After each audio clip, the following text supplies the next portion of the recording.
Somebody tell me if this is wrong. Married 18 years. Wife comes out here, working for Babies R Us, gets sick, go to the hospital, find out she got HIV, never told me. Been by her side, 100%, treated like a queen. Lately, she's been drinking, been telling me that she can do what she want. I don't care, you can do what you want. I'm not your boss, I'm just your husband. But you have to respect me, not only as your husband, also as a man, you know? But yet, she had dent up the car, had to get that fixed. Took these Spanish guys and got that fixed. In December, when she ran into the garbage can. So yet, she tells me everything about her life. And then she asks me would I would have ever married her, and I told her no. If you got AIDS, no, I wouldn't have married you. Wouldn't have married you at all. I wouldn't even took a second look back then. You know, we had our ups and downs, but we always pulled through it, you know. But lately, she's been changing a lot. She sends money to other guys that she claimed that she met online and got out of jail, and all of a sudden the guy works for AutoZone in New York. And I'm from New York, so I'll find out who you are, dude. I really would. Trust me. I really would. So I come home on, first of all, if this was California, she would have been in jail when she attacked me, you know.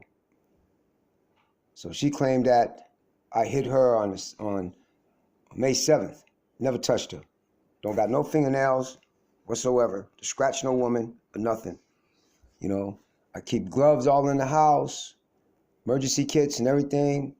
Find out she was put away when she was a kid by her mom, 5250, whatever they call it. And her mom couldn't do it when she turned 18. She got pregnant, so to get rid of her kid, and so the father wouldn't have no say-so, she ran to California. That's cold. That's really cold. So then, anyway, our marriage, we got married December 8th, 2001, we got married. Met her July 26, 2001. Didn't see her again until October 17th, 2001, after 9/11. I lost everybody I know back home in New York. It hurts a lot. Lost some associates back home in New York. And never had the opportunity to really cry that much, you know. But she started changing, my wife started changing, Margaret Me Malillo, which I don't want her to use my last name no more. Margaret Me Kniff. She goes by so many different other names, it's not even funny. She ran drugs from Minnesota to a place called Wisconsin. She tells me all of this in her sick bed. We thought she was gonna die. She almost died twice. I'll never forget the call I made to the two guys that took her daughter. They're cool dudes. They're cool people. I was mad at them. I said, why in the hell you never told me that she had HIV? You know, why nobody told me? Well, that's her job. I said, wow, that is some cold shit right there, man. That is cold. How can you say you love someone and you keep that from them? So I asked for a divorce. Every time I ask for a divorce, she tries to cut herself, try to commit suicide. That's the way it's been in our marriage. Can't talk to her. She yells for no reason. She gets mad for no reason. You try to calm her down and everything, man. She just goes off. I just got tired of abusing me and hitting me, you know. But I'm going to ask y'all people out there something. You find out when your wife gets sick, or your girl, or your man, find out the HIV stage 3. No, you can't hit them. No, you can't scratch them because you'll get it.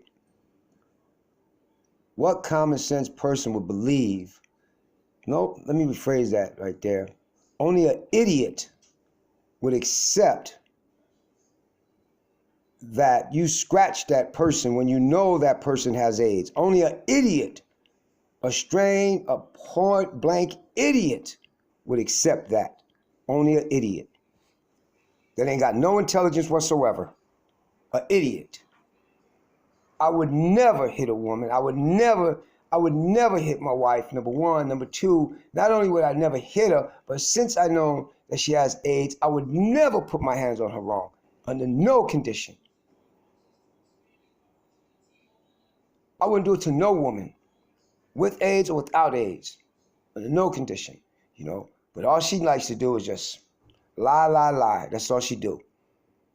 When I bust her on May 7th, I got home from washing the car, picked her up from work, had the Nissan getting worked on. It had some rust under the bottom, so the guy had to weld out a lot of part of it. Told her to be ready Friday. So I wanted to drive up to New York, show respect to a lot of people, put some flowers on their graves and stuff. And she just went off on me, man. You know, well, I walked home. That's when I got to the house, and I hear this guy's voice in the house coming through the front door.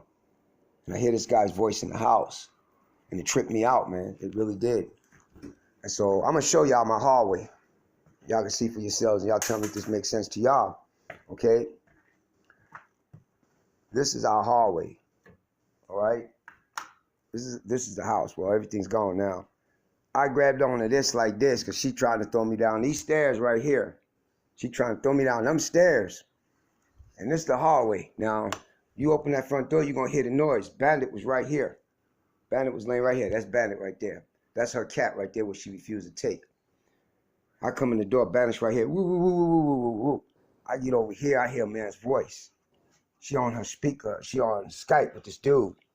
She claimed she met online. Then she claimed that he got out of prison. Then she claimed that he was an employee for AutoZone. All right? So he goes, thanks for the $150. What did you tell your husband?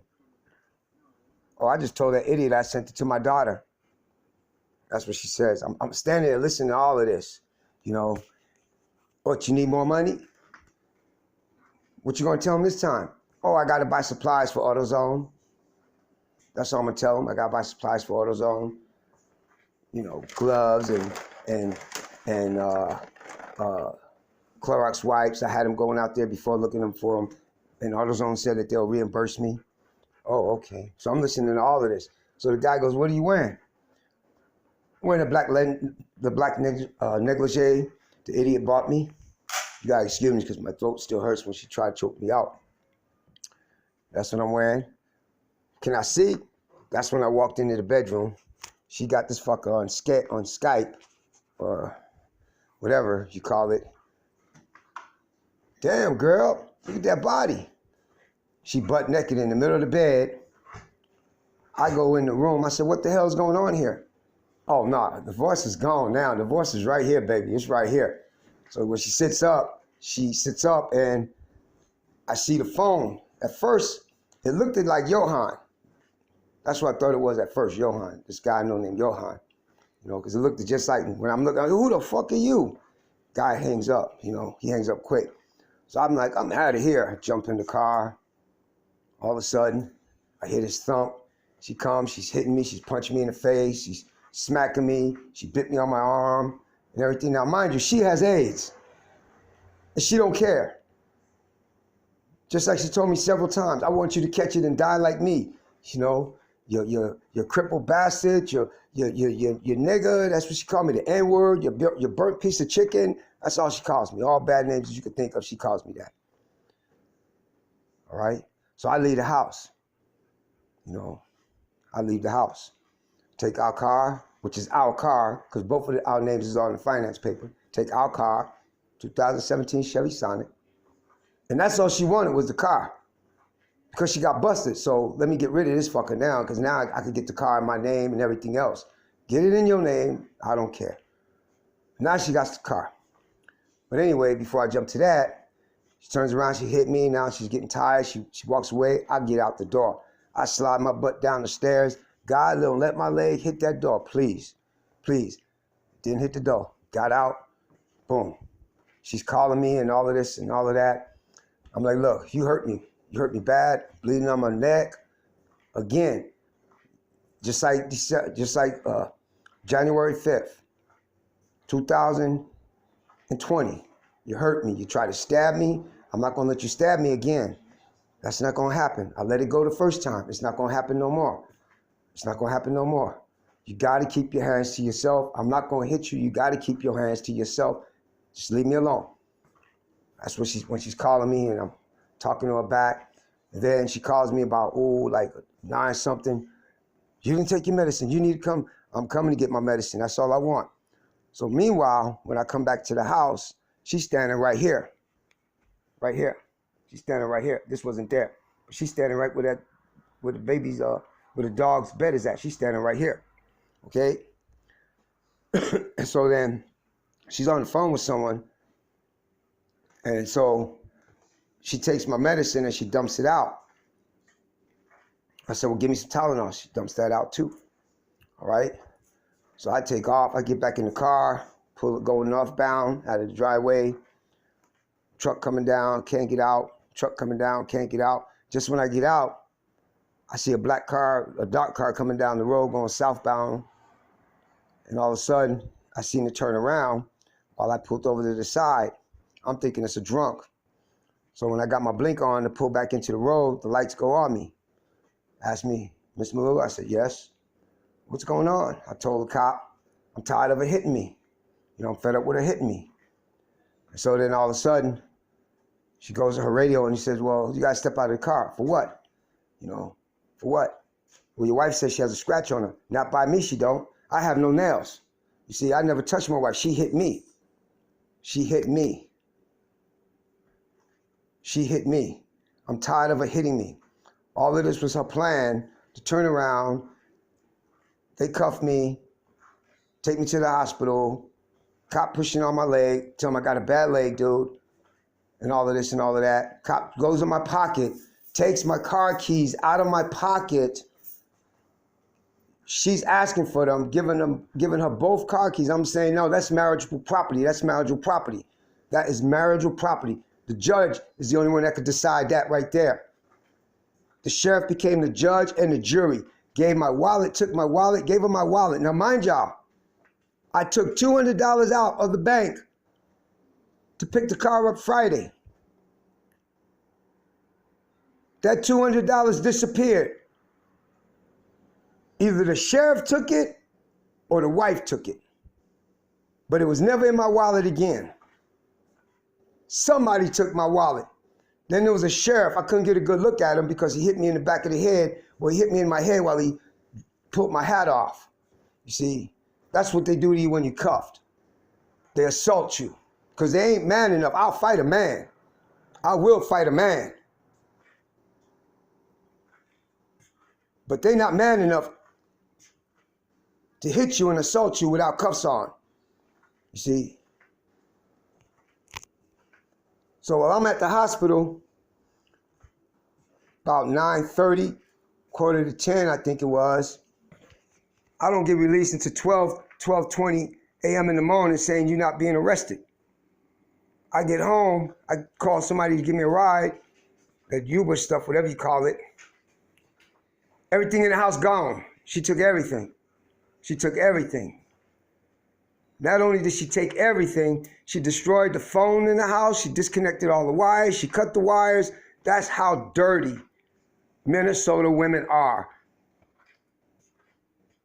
Because she says she's from Minnesota, so I don't trust nobody. Nobody. Nobody. I gotta fight a case where I never touched my wife, never hurt her or anything, been by her side 100%.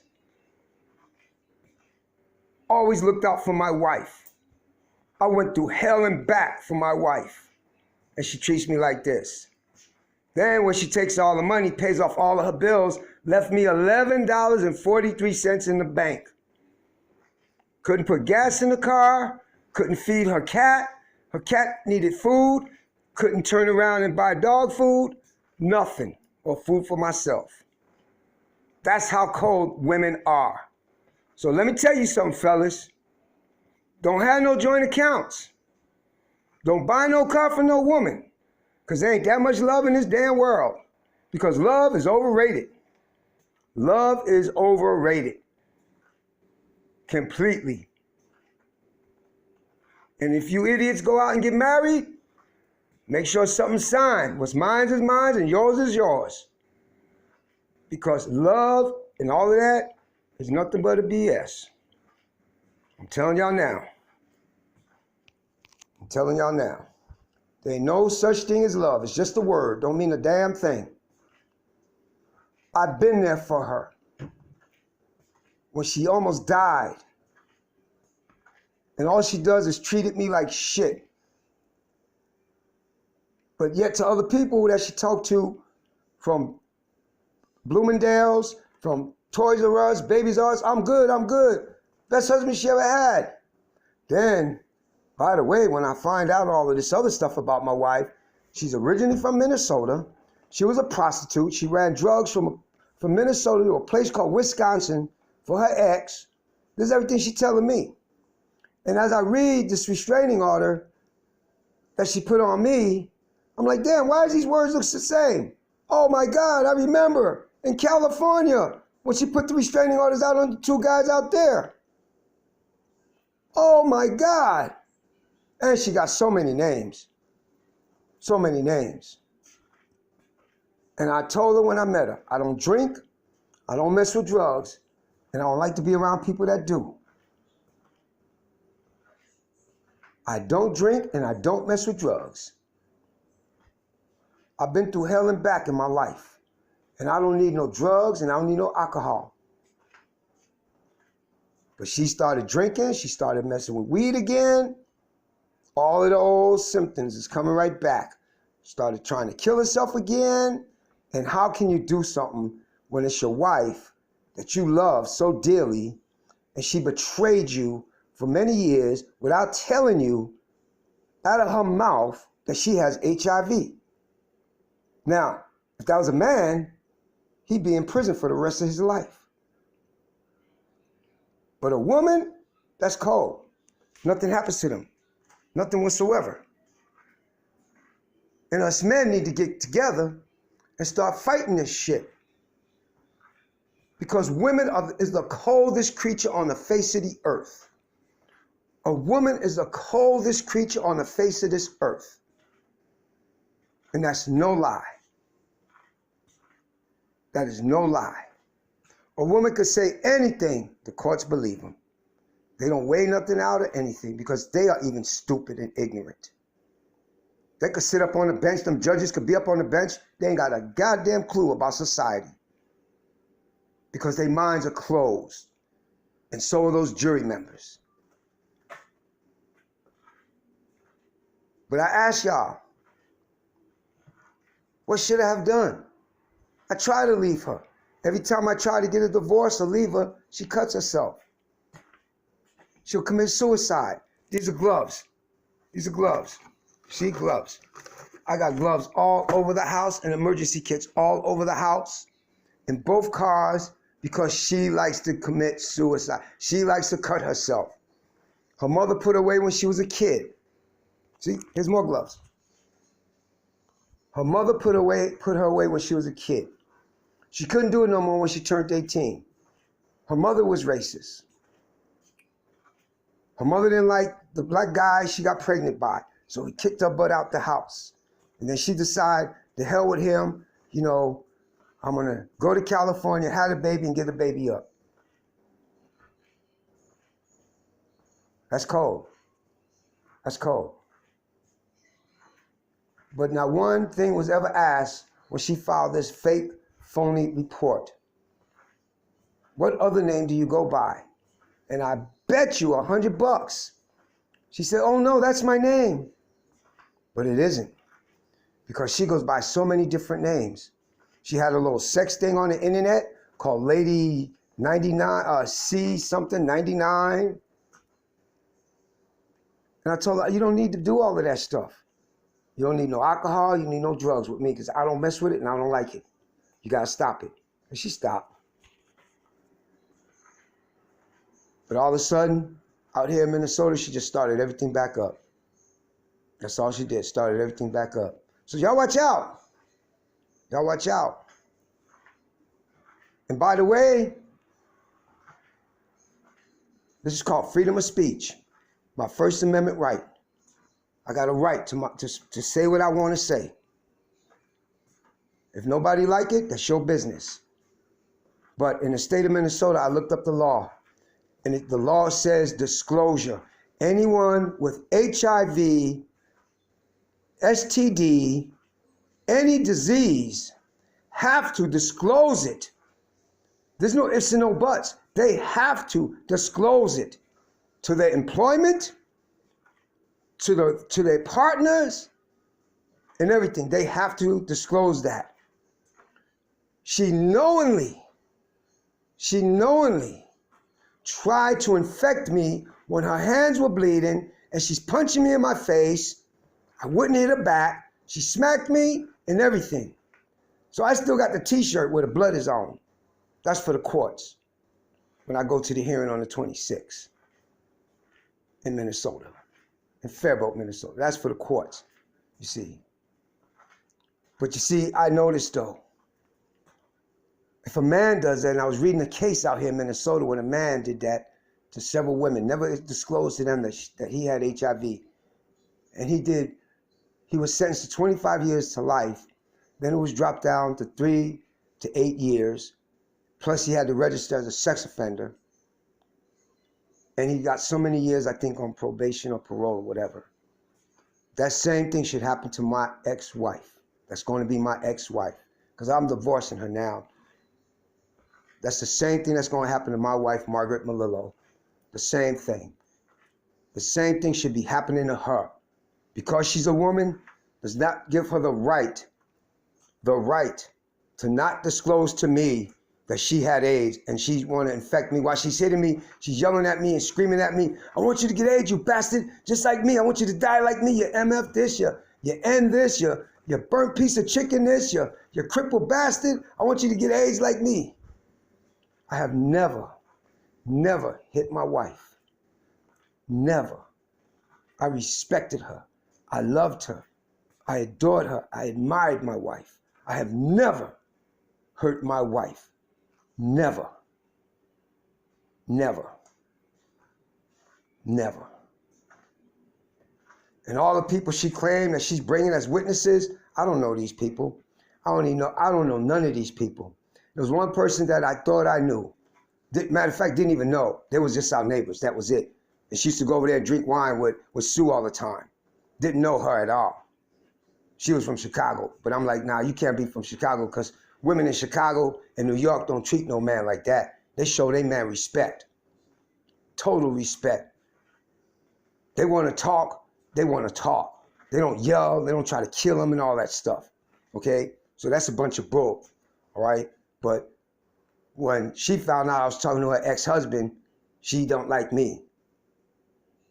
And then my wife puts in there, Margaret puts in there, I kept her from her family. I didn't know her family. I didn't know nothing about her family. I met her mother one time, and when she came to, when I called her up and said, your daughter's in the hospital, she came to the hospital, she said, oh, she married a nigga. Whoa, lady, whoa, baby, whoa. No. We ain't going there. No, I'm Italian, sweetheart. I'm straight full-blood Italian. We ain't going there. You ain't gonna call me no N-words and none of that. We ain't going there. Now, you want to see your daughter? Well, the doctor said I got to talk to you because you're her husband. That's right. Now, if you want to see her, you can go see her. But don't ever call me that word again. So I never met her family. That was the only time I seen her mother. That one time when she was in the hospital, almost died on me twice. You know, twice. I was there for her, 100%. Matter of fact, I was there for her 1,000%. I was there for my wife, no matter what. I didn't care what trouble I got into, whatever. I was there for my wife because I loved her. I loved my wife dearly. And she plays this game. That's cold. But I know now that she has AIDS. So if I hit her, scratch her or anything, it would be under my nails. So I show the officer my nails, my hands. I said, I don't got no nails on me. I don't have long nails. So how would I scratch her? But they'll come up with an excuse. You see, they'll come up with an excuse, you know. they'll come up with an excuse. Never laid my hands on my wife. Never did. I don't even believe in that. When she's upset with me, I turn around, get my butt in one of the cars, listen to music, take a drive, listen to music. That's what I do. Just listen to music. Then I found a place out here that I could show my respect. It was a military base. I brought 5 flowers and put them down there on this military base out here in Minnesota. I just brought flowers and I said, there's a military base. I could put them down there. My daddy was in the Army, served this country, you know, and it made me feel good because I wasn't back home in New York to put flowers down on his grave and the people I lost in 9/11. And every time I say I want to go to New York, I got to go through this with her. This is not the first time. Last time she tried to commit suicide. She tried to kill herself. She had to take a day off. She had to switch her days off just so she could heal. She always tried to cut her wrist. Cut her wrist and pop her pills. And that's another thing she's good at. If the Ryan White program found out, because I got pictures of everything, the bruises she did on me on January 5th that night, and the pictures I have when she throws her medicine away when she gets mad, when she wants to kill herself. But if that program ever found out, they should do 2 things. They should make her start paying for her medicine, and they should make her go to the hospital to take her medicine. That's what they should do. Those 2 things there. Make her go to the hospital, take her medicine, and make her pay for her medicine. That's what they should do. I didn't even know how much money she made. I just found this out when she did the taxes. And I'm like, well, how are you getting a stimulus check? You working every damn day. That president's an idiot. He's giving people money that's already working. He's an idiot. He's an idiot. So my check goes in the bank and my SSI. She paid all of her bills off with our money.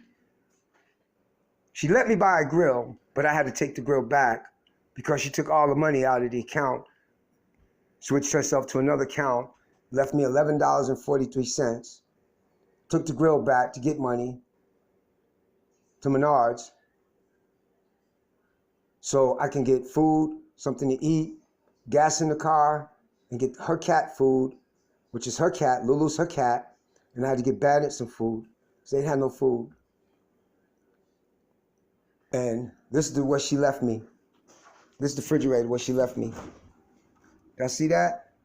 It's completely empty. That's what she left me. No food. No food. That's how cold she is. And she just like destroyed the house, man. She destroyed it. And the sheriffs helped her move. I know they did, you know, because that's what I was told. But that's the bathroom. She took everything of hers out so fast. Everything of hers is out of here. Everything. She took all of her stuff. That's a little bitty stuff of mine. But she took all of her stuff out of here. She took everything. Everything. She took all of her stuff. She didn't care. She didn't care about me at all. This was a rack with, she had her pants on and stuff like that. Oh, she left 2 robes. I guess those would be left here. You know, but she took everything. She is a non-trustworthy person. She plays a good game, but you cannot trust Margaret Melillo or Margaret Mead Caniff. That's what she did. She took everything out of here. Everything. That's my stuff on the floor. I gotta wash that. But this was her drawer and these were her drawers. She took everything. All of her clothes. So the only thing I can say about y'all, man, is hey, you know, she'll give you money. That she'll do. You know, but other than that, y'all need to stay away from her. You know, because apparently she loves giving other men our money. And that's what all of this was about. She got busted, and she refused to accept it that she got busted. That's what it was. She totally got busted, you know, and she played me. She played me. And I hope Uncle Sam goes after her ass, you know, because she stole my money too. We had a joint account, and she took every fucking thing that I had in the bank and switched it to another bank, another account. But that's all right, though. You know what? I've been through hell and back. I'm a New Yorker.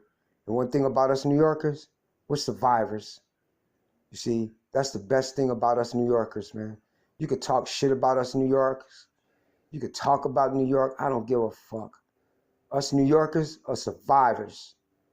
That's one thing about us New Yorkers. We survive. We go through hell and back, and we survive. You see, that's the best thing about it all. Us New Yorkers survive. We pull ourselves back up. So these are all the days that I miss her. You know, sad faces crying and stuff. Yeah, I miss her. I love her. I said, well, let's go to marriage counseling. Okay. Then she don't want to go when I find someone. You need to see a shrink. Let's see somebody then. Okay. Then she don't want to see nobody. She had every effort in the world to figure out why she's doing this. And then she tells me it's not me, it's her. So I asked her, I said, how many people have you done this to? Am I the longest that you ever been with? Well, married to? Yeah. But I done it to my ex, I done it to other guys and everything else. Wow. Wow. So this is your whole lifetime screwing over people. Your whole life you screwed over people. You're 43 years old, you screwed over people since you was what? 19 years old, you screwed over people. Because her daughter's 18 and she's 43.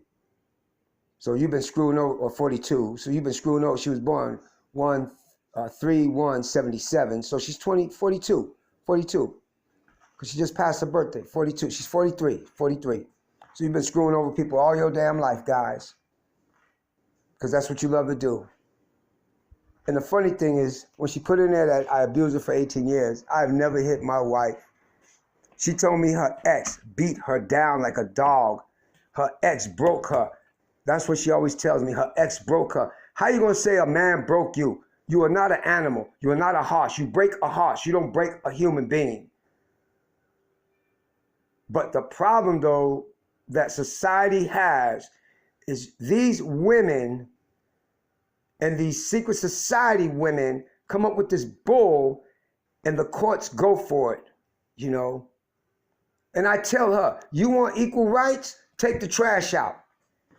You want equal rights? Wash the car.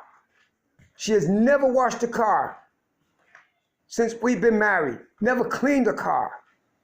I said, Mimi, this is your time of month. Throw that stuff in the trash, man. Why you gotta have that open all the time I come out here to see you? It don't make no sense. No sense whatsoever. No sense whatsoever. So now I gotta fight a case of domestic violence that I've never done in my life. I got a punk ass sheriff that hit me in the head while he was grabbing for my hat, and he did it so hard, man. It's like, are you kidding me? You gonna grab me like that? And I'm in cuffs?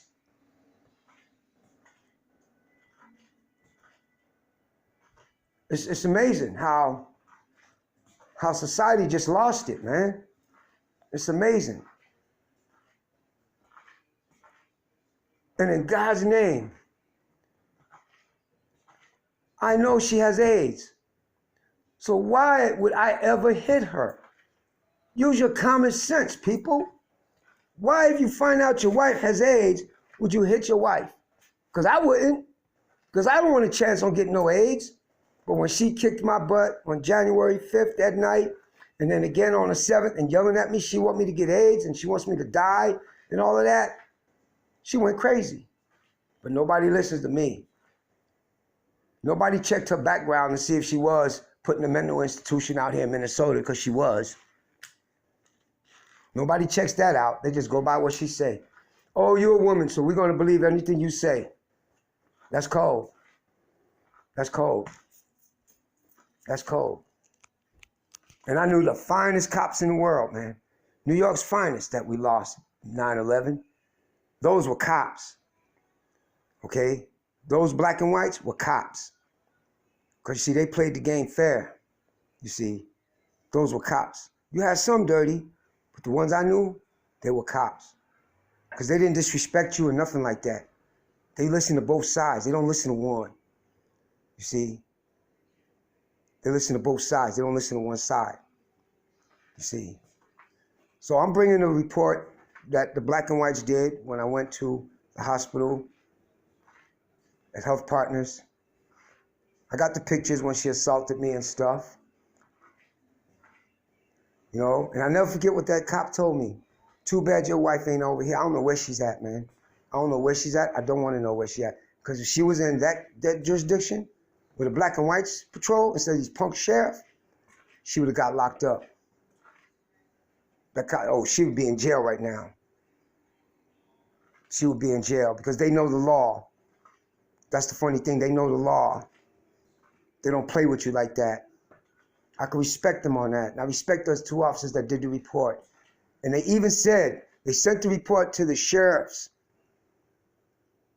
in Faribault. They sent the report to the sheriffs in Faribault to do the investigation. And they claim they never got the report. But I got the report that they sent to the sheriffs from the police department in Apple Valley. That's the whole hilarious thing. And in the report, it says, we send copies of report to the sheriff's department in Faribault, Minnesota. We faxed them, sent them pictures, sent the report to them. You see, so who's lying now? That's the funny thing. Who's lying now? The sheriff's are lying. That's who's lying. Because the Apple Valley Police gave me the report. Now I'm still waiting on the report to find out if I have AIDS. They have me on this medicine. Lost weight, my hair falling out, all because of my wife. Been on this medicine. This medicine is terrible. It's killing me. I went from 145, I weigh now maybe 103 pounds. My leg don't fit on me. It wobbles around. Lost nothing but weight. I had to put a new latch on my belt just to keep my pants up. But how would someone out there feel you married to someone and they never told you until they got sick? You didn't find out, but through the hospital, in the emergency room, the doctor comes to me and tells me, sir, I need to talk to you. What's the problem? I need you to sit down. No, I'll stand. What's wrong with my wife? How long you been married? Since 2001. Your wife is stage 3 HIV. I passed out. I literally passed out. I remember they put something under my nose. I remember this guy's hand under my face doing something in my nose, and this stuff just like woke me up. Smelled like some kind of strong bleach or something, you know? And I'm like, what the hell did you just tell me, man? I was pissed. I was so angry. I was betrayed. Oh man, it hurt me. My heart just fell out of my chest because I love this woman and she never told me. That's the part that hurts more than anything. You love someone and you find out that they have AIDS and they never told you. So I didn't say nothing to her until she was getting better, when she sat in that hospital room and told me everything about her life. She says, I have AIDS until I knew about it. We didn't talk until later. She was a prostitute in Minnesota, a place called St. Paul. By her baby's daddy. He put her out there on the street. Ran drugs from Minnesota to a place called Wisconsin, wherever the hell that's at. I don't even know. I get lost walking out the door. That's why I don't go nowhere. I stay away from people because I don't deal with alcohol. I don't drink. I don't mess with drugs. She went to California to get rid of his baby, put her up on adoption. So he had no way to get the baby or nothing, and he couldn't win because he's not from California. I met her in California. First time I met her was July 26, 2001. Didn't see her again until October 17th. We stayed together. She was living in a Motel 6. I lost everything. Lost my home behind 9/11, everything. I was gone. I was out of it, man. But I met the most wonderfulest woman in the world. So beautiful. That's what I really thought. She was so beautiful, man. She was so beautiful. I never forget when she came in the Gin Shell on Western and 3rd. She asked for a pack of Marlboro Lights and a Pepsi. That's what she was getting. I said, nah, this is on the house. I paid for it for you. That's what I did. And I told her, I said, you know what? You're going to be my wife. You're going to be my wife. You're going to be my wife. And that was in July 2001, July 26, 2001. I haven't seen her since until after 9/11. Didn't see her until July 17th. No, October 17th. So October 17th, 2001. That's when I saw her again. Because the first time I saw her was July 26, 2001. Second time I saw her, because the first time I said, oh my God, you're going to be my wife. I haven't seen her since. And then the second time I saw her was October 17th was the second time I saw her. October 17th, yep, October 17th. And we just kicked it off together and stuff. Then she was telling me she put a restraining order out on 2 guys. I don't want to hear this. It's none of my business. It's none of my business, you know. But she's telling me all of this in the hospital about her whole life, how she was put in a mental institution in Minnesota by her mom. Her mom kicked her out, didn't want nothing to do with her. She couldn't go to her dad's funeral and all that stuff. And I'm like, wow, that's cold. That's cold. That's really cold. But that was my life with this woman. That was my life with her. And she lied. That's all she did. That's all she did was lie to me through the whole marriage. She is not a truthful person at all. She could make you like her and stuff, but once you really get to know her, wow, you'll catch her in so many lies. I caught her in so many lies. Sometimes she says, well, she got to work, but she's not at work. Never told her that. I went by her job one time when she said that she was at work, and I told her, I'm going to bring you lunch. Oh, your wife's not working today. Those are people she worked with. And they're white people.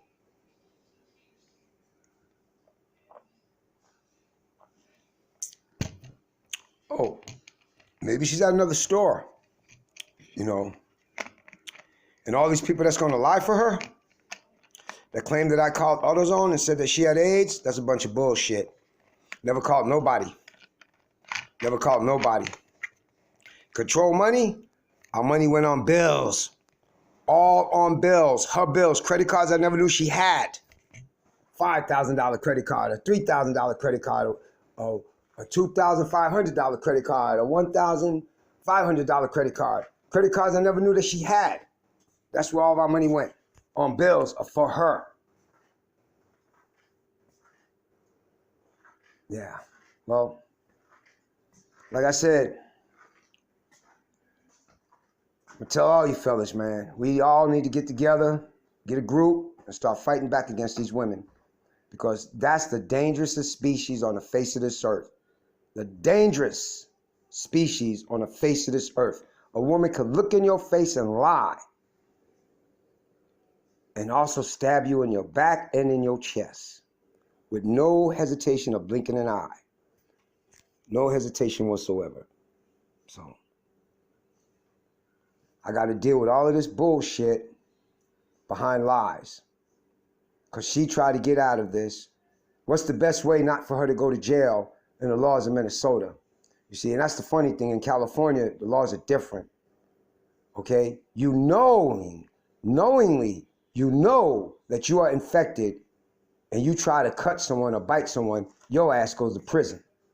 And that's where she belongs at. That's why she didn't want to go back to California. Because Minnesota is hard on men than they are on women. Just pat her on the hand. No, I don't want that. I want her ass charged. That's what I want. I want her ass charged. Charged and convicted for trying to infect me with AIDS. That's what I want. Margaret Me Melillo. No, don't use my last name no more. Margaret Me Caniff and Margaret Me Melillo. She goes by so many different names. It's amazing how many different IDs I found in the house one time. You know, when we were together, and I'm like, what's with this? I couldn't believe it. She had so many different IDs. I'm like, wow, you got more IDs than the DMV has. Oh, these are what I use when I'm going back and forth to Minnesota to a place called Wisconsin. What you going out to Wisconsin for? What the hell is Wisconsin? Oh, I drive the drugs out there, bring them back and bring the money back, blah, blah, blah. Whoa. Your ass lucky you ain't in prison. You ain't in prison. You are so lucky you not in prison. But yet, she got pulled over, she said, back in Wisconsin, speeding. And she dated the cop, so he wouldn't give her a ticket. She took him out to dinner. Didn't search the car, nothing. But if he would have searched the car, he would have found the money and the drugs in the car. And that was back in 2000. She said she got pulled over in Wisconsin by 2 cops one time, going and coming. And so she went him out. She took him out to dinner, and you know how prostitutes do their thing. But that's what she did. And she still got state cards. She still got state cards. And the pictures that she took when her ex, Damian Walker, beat the hell out of her. Eyes all swollen, face swollen, and everything else. She still got those pictures. I'm like, why are you keeping these pictures? You married. Why are you keeping these pictures? It pissed me off a lot because she always kept those pictures. I just didn't understand why. You know, only a shrink can figure that out. But no, let me rephrase that, because when, like she says, you just got to know what to tell them. They'll let you go. And she has done it so many times. So she's good at even blowing the mind of a shrink, making a shrink look like an idiot. So they're idiots too, because they should have seen this coming. No, you need help. You need to be on medication. And she was on medication, she told me before, but she stopped taking it. She didn't want to take it no more because nothing's wrong with her. Everything's wrong with everybody else, but nothing's wrong with her. You know, it's so funny and amazing how society let this happen, especially us men. Let the women have so much control over our lives, whether they take them or not. Because all they have to say is, he hit me. He's been abusing me for 18 years. And when I read that in the restraining order, I'm like, oh my God. I abused her for 18 years. How fucking lying is this woman? Never abused my wife, never hit my wife, never hurt my wife. And this HOPE program needs to be shut the fuck down in Minnesota. They need to be sued because they destroy men's lives. They destroy men's lives. That's what they do, destroy men's lives. Put stuff in a restraining order that's not even true. That is perjury. It says right there, under perjury. Under perjury. And she needs to be charged perjury, and so does the HOPE Center. Needs to be shut down. Because a woman does not tell the truth. As soon as a woman opens up their mouth, they lying. There's no ifs and no buts. And please don't say, well, don't you got a mom? No, my mom threw me away. That's what my mom did to me, threw me in the trash. So other than that, fellas, y'all come to Minnesota, date a woman, be careful. You record everything, you write everything down. You gotta have backup in Minnesota against a woman. Because no matter what, in Minnesota, they believe what a woman says. No matter what. No matter what.